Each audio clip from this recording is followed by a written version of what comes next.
આપના જીવનમાં સંપત્તિ, સુખ, સ્વાસ્થ્ય મેળવો વાસ્તુના માધ્યમથી. તોડફોડ કર્યા વગર વાસ્તુ દોષનું નિરાકરણ મેળવો વાસ્તુ નિષ્ણાત દેવેન્દ્ર કુમાર અગ્રવાલ પાસે. नमस्कार, देवेंद्र अग्रवाल, साकार एस्ट्रोवास्तु। आज की क्लास में हम ये समझते हैं। सबसे पहले तो मैं आपको एक सवाल ले लेता हूँ। सवाल में जो आपने पूछा, सर एस्ट्रोलॉजी क्या है, वास्तु क्या है और एस्ट्रोवास्तु क्या है। एस्ट्रोलॉजी जब हम पैदा हुए या जब हमारा गर्भ में प्रवेश हुआ, तब जो हमारे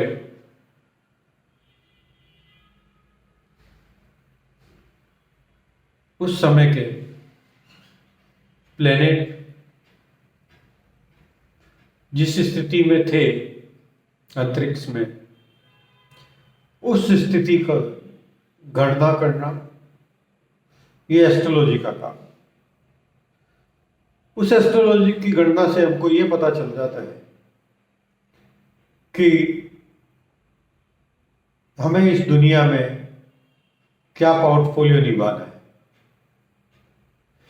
क्योंकि दुनिया में जो भी जीव आया है वो सब अपना एक पोर्टफोलियो लेके आया है। कुदरत ने जो भी जीव उत्पन्न किया है दुनिया में, वो किसी न किसी कारणवश किसी न किसी पोर्टफोलियो को लेके ही पैदा किया है। वास्तु उस जीव को रहने के लिए, कर्म करने के लिए जो स्थान कुदरत ने नियत किया है, उस स्थान में किस तरीके से उस जीव के लिए व्यवस्था होनी चाहिए, उसका घर, उसका कर्म क्षेत्र, उसका कार्य क्षेत्र, जो भी ऊपर वाले ने नक्की किया है, उसके अनुरूप उसकी व्यवस्था वहां पे कुदरत ने की। और एस्ट्रोवास्तु में ऐसा है, इन दोनों का समन्वय है। जब हम पैदा हुए तब जो अंतरिक्ष में ग्रहों की सिचुएशंस के हिसाब से कुदरत ने हमें पोर्टफोलियो दिया, वो पोर्टफोलियो के हिसाब से हमारा वास्तुगत घर या कार्य क्षेत्र या कर्म क्षेत्र जो है वो नियत किया।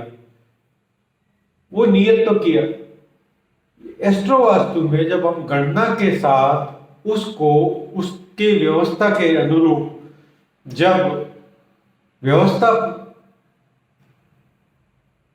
जो होनी चाहिए उसके अनुरूप उसकी गणना करते हैं हम एस्ट्रोवास्तु। खाली वास्तु कर लेने से वास्तु सबके लिए एक जैसा लागू नहीं होता। वास्तु के साथ ज्योतिष गणना होना बहुत जरूरी है। नहीं तो क्या होता है कि आदमी भटकता है, उसको सही दिशा नहीं मिलती, और सही दिशा नहीं मिलने के लिए कारण उसका जो इस दुनिया में आना का रीजन है वो सार्थक नहीं होता। फिर हम कहते हैं कि नसीब साथ नहीं देता। कुदरत ने हर आदमी के लिए, हर जीव के लिए, इस सृष्टि में जो भी जीव है उसका एक कार्य नियत करके ही सृष्टि पे भेजा है। उसको समझने के लिए ज्योतिष करना है, और उनकी सारी व्यवस्था जो कुदरत ने सेट की है कि उसको ऐसे रहना है, उसको ऐसे कर्म करना है, उसको ऐसे ऐसे लोग मिलेंगे, वो सारी गणनाएं ज्योतिष और वास्तु को कनेक्ट करके जब हम लोग एस्ट्रोवास्तु के साथ कैलकुलेट करते हैं, तब जाके उसका परफेक्ट और परफेक्शन के साथ वो काम करता है। अब ये लोग खाली ज्योतिष गणना कर ले और जब वास्तु पता ही नहीं हो कि उसको किस ढंग से किस अनुरूप में काम करना है, तो क्या वो आदमी सक्सेस हो सकता है? उसको उसका जो ऊपर वाले ने पोर्टफोलियो दिया है, उस पोर्टफोलियो के अनुरूप उसको उसका एनवायरनमेंट मिलना सबसे ज्यादा जरूरी होता है। वो एनवायरनमेंट प्रदान करने का काम वास्तु करता है। तो हमें जो भी जीव इस दर्जा पे आया है या कहीं पे भी है, उस जीव को जो पोर्टफोलियो लेके आया है, उस पोर्टफोलियो के अनुरूप ही उसकी सारी व्यवस्था होनी चाहिए। उस गणना के अंदर हम एस्ट्रो वास्तु करते हैं। खाली वास्तु समझ लिया, वास्तु देखा, नॉर्थ में ये कर दिया, साउथ में वो कर दिया, ईस्ट में वो कर दिया, वेस्ट में ऐसा कर दिया, उससे कोई भी सॉल्यूशन जहां तक मैं समझता हूं नहीं आता। जब हम उस जीव का पोर्टफोलियो देखते हैं, उस पोर्टफोलियो के अनुरूप जब उसको उसकी व्यवस्था मिलती है, उसका एनवायरनमेंट मिलता है, तब जाके उसको उस कार्य को करने के लिए, जिस कार्य के लिए वो जीव धरा पे आया है, वो कार्य उसका सुगमता से होता है।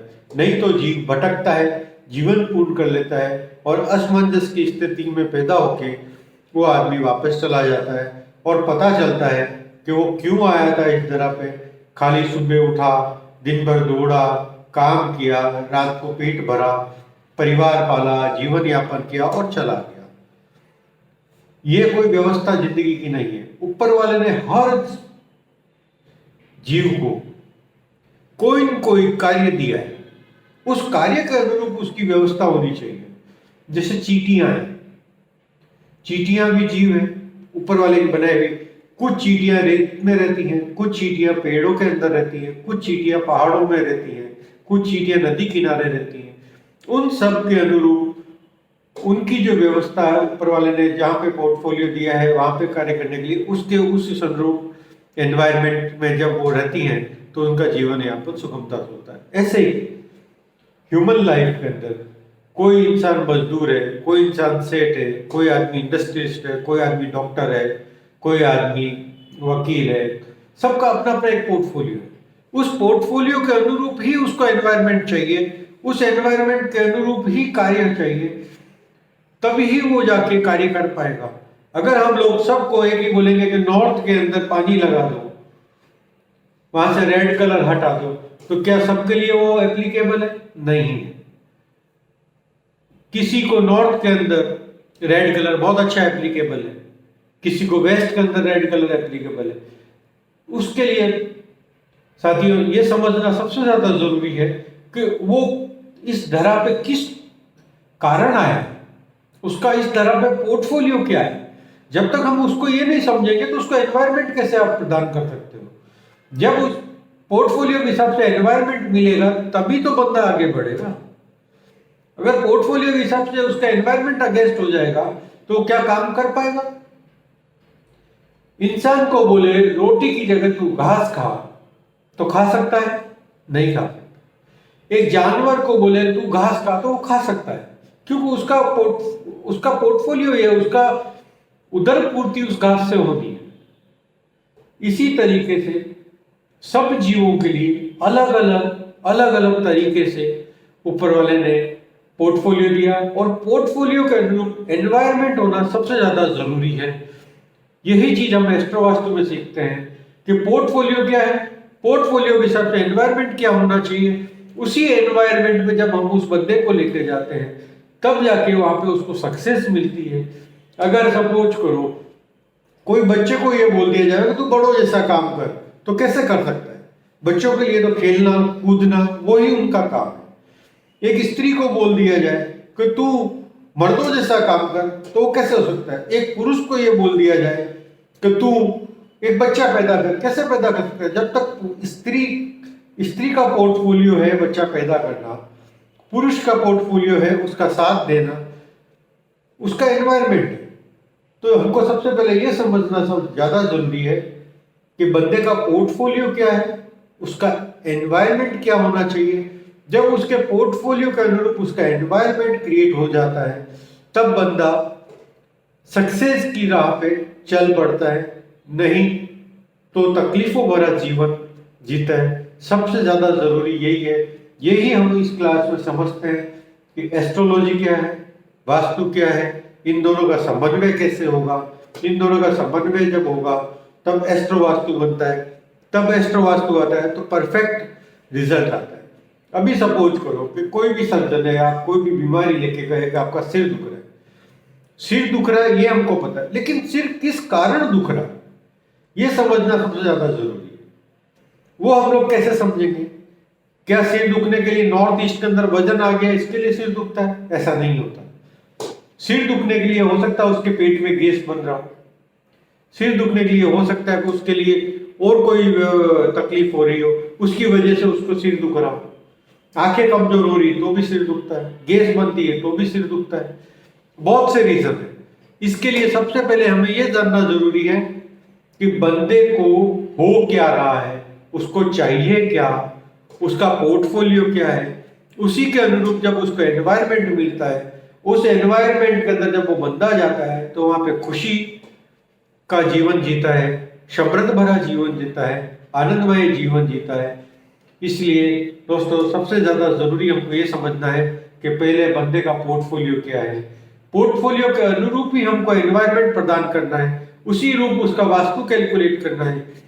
एनवायरनमेंट और वास्तु कैलकुलेशन जब दोनों साथ में होते हैं तभी जाके perfect portfolio plus environment equal to समृद्धि, इजिकल टू खुशियां, इजिकल टू आनंदमय जीवन तभी प्राप्त होता है।